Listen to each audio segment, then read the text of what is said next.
ప్రతి ఒక్కరిలో కామన్‌గా గుండెకి సంబంధించిన సమస్యల్లో ఏ కామన్ పాయింట్ గుర్తిస్తున్నారు మీరు? గుండెలలో 4 రకాల సర్జరీస్ ఎక్కువగా జరుగుతుంటాయమ్మా. కంజెంటల్ హార్ట్ డిసీజెస్ అంటే పుట్టుకతోనే వచ్చే గుండె జబ్బులు. పుట్టుకతోనే వచ్చే గుండె జబ్బులు అంటే గుండెలో చిల్లు పడ్డం, ఎక్కడో ఏఎస్డి అంటాం, విఎస్డి అంటాం, పీడిఏ అంటాం. అంటే రక్తనాళాల్లో గుండెలో గదులు ఉంటాయి, 4 గదులు ఉంటాయి.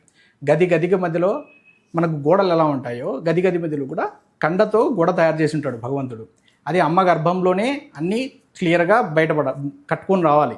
కానీ బయటపడిన తర్వాత అంటే గర్భంలో నుంచి బయటకు వచ్చిన తర్వాత డెలివరీ అయిన తర్వాత గుండెలో చిల్లు ఉండిండొచ్చు.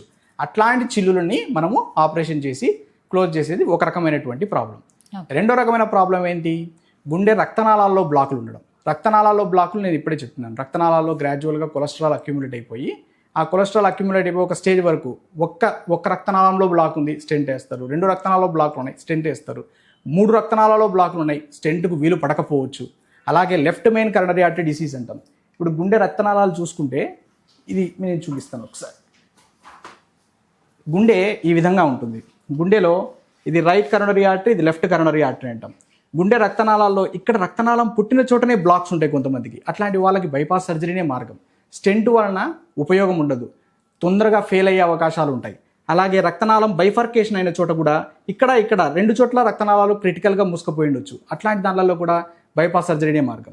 అలాగే మెయిన్ రక్తనాళాల్లో 1, 2, 3 రక్తనాళాల్లో కూడా బ్లాక్లు ఉన్నప్పుడు 3 స్టెంట్లు వేయించుకోవడం వలన ఎక్కువగా స్టెంట్లు వేయించుకోవడం పేషెంట్లకి రీనల్ ఫెయిల్యూర్ రావచ్చు, గుండె ఇంప్రూవ్ కాకపోవచ్చు. అట్లాంటి వాళ్ళకు కూడా ట్రిపుల్ వెసల్ డిసీజ్ కూడా స్టాండర్డైజ్ ట్రీట్మెంట్ ఏంటంటే బైపాస్ సర్జరీ అన్నమాట.